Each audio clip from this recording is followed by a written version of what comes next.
Assalamualaikum warahmatullahi wabarakatuh. Alhamdulillahirabbil alamin wa bi nasta'inu ala umuri dunya wa din wa ala alihi wa sahbihi ajmain amma ba'du. Puji syukur atas kehadirat Allah Subhanahu wa taala yang telah memberikan kita banyak sekali nikmat. Salah satunya yaitu nikmat sehat sehingga kita bisa bertemu lagi dengan bulan Ramadan yang suci ini. Salawat serta salam mari kita curahkan kepada Nabi Allah Nabi Agung Muhammad Sallallahu Alaihi Wasallam, dan semoga kita bisa mendapatkan syafaatnya di yaumul akhir nanti. Tema kultum pada kali ini yaitu membangun kesalehan lingkungan. Pemuka agama, terutama muballigh dan penceramah, sudah cukup sukses mempopulerkan kesalehan personal individual yang ditandai dengan intensitas perilaku seseorang pada ibadah mabdah atau ibadah murni yang kaitannya dengan Allah. Misalnya dengan ibadah sunnah yang sangat beragam. Pemuka agama cukup sukses mempopulerkan kesalehan sosial yang ditandai dengan kebaikan seseorang dalam bidang muamalah atau segala interaksi sosial dalam bentuk akad atau transaksi ekonomi, kepedulian sosial, toleransi, dan sikap ramah terhadap sesama. Tetapi pemuka agama mulai hari ini perlu mempopulerkan kesalehan lingkungan atau kesalehan ekologis, yaitu sebuah nilai yang menandai kesalehan individu dari sikap ramah terhadap lingkungan. Padahal kita mengetahui bahwa kita telah merasakan sendiri dampak kerusakan lingkungan dengan berbagai indikatornya, yaitu pemanasan global, pencemaran tanah, udara, air, banjir, gempa, rob, krisis air bersih, punahnya ragam hayati, dan juga kerusakan pada dasar laut. Kesalehan lingkungan dapat diwujudkan oleh seorang muslim dengan melakukan penghijauan, membuang sampah pada tempatnya, mengurangi emisi karbon dengan menggunakan transportasi publik, meminimalisasi penggunaan plastik dengan membawa tumbler pada sebuah acara atau goodie bag saat berbelanja, menggunakan listrik secara hemat dengan memakai alat elektronik yang tidak terpakai dan berhemat menggunakan air.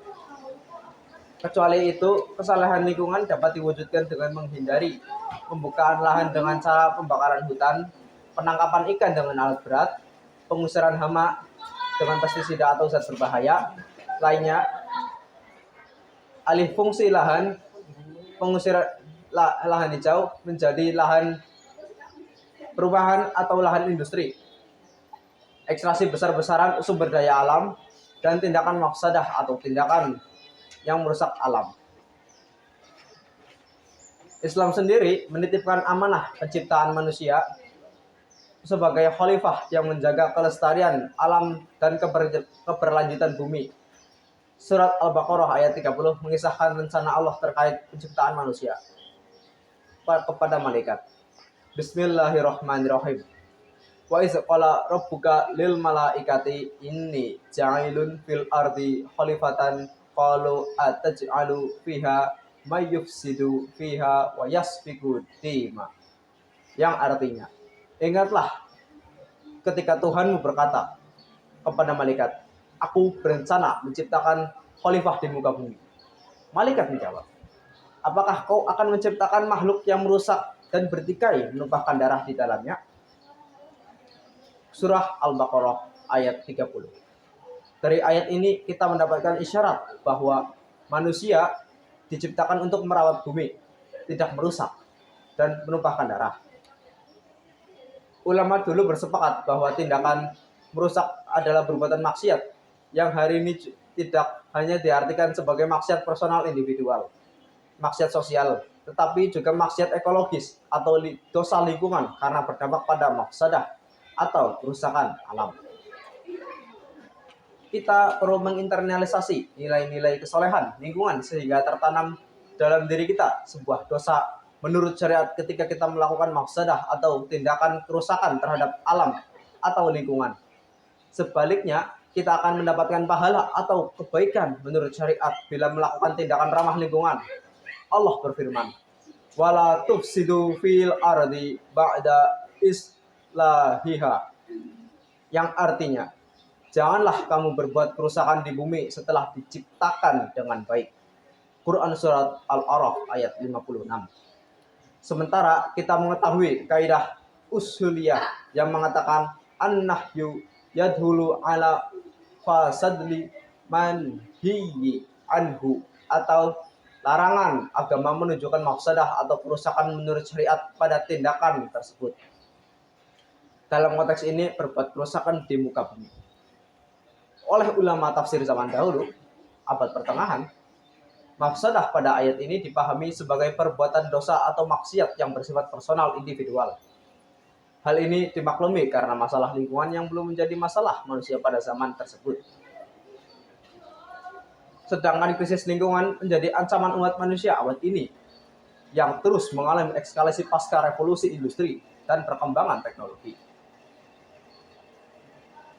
Hal ini arti mafsadah pada surat Al-A'raf ayat 56 dapat diperluas sebagai perbuatan dosa atau maksiat ekologis atau dosa lingkungan. Dengan demikian, ada kesadaran ekologis pada diri umat Islam sehingga mereka juga menjadikan nilai-nilai kesalehan lingkungan sebagai syari, sebagai tolak ukur atas perbuatan sehari-hari mereka.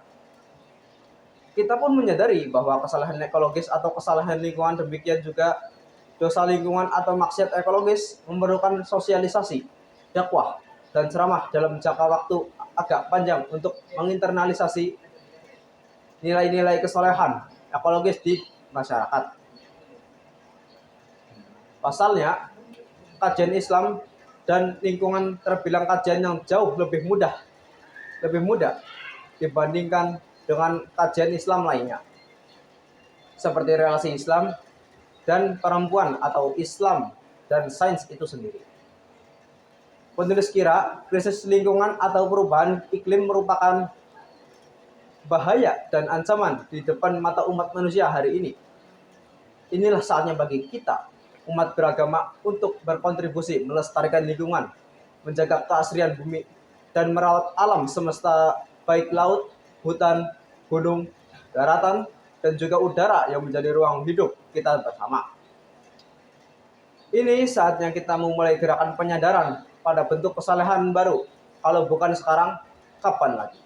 Wallahu a'lam. Sekian dari saya. Kurang lebihnya mohon maaf. Wassalamualaikum warahmatullahi wabarakatuh.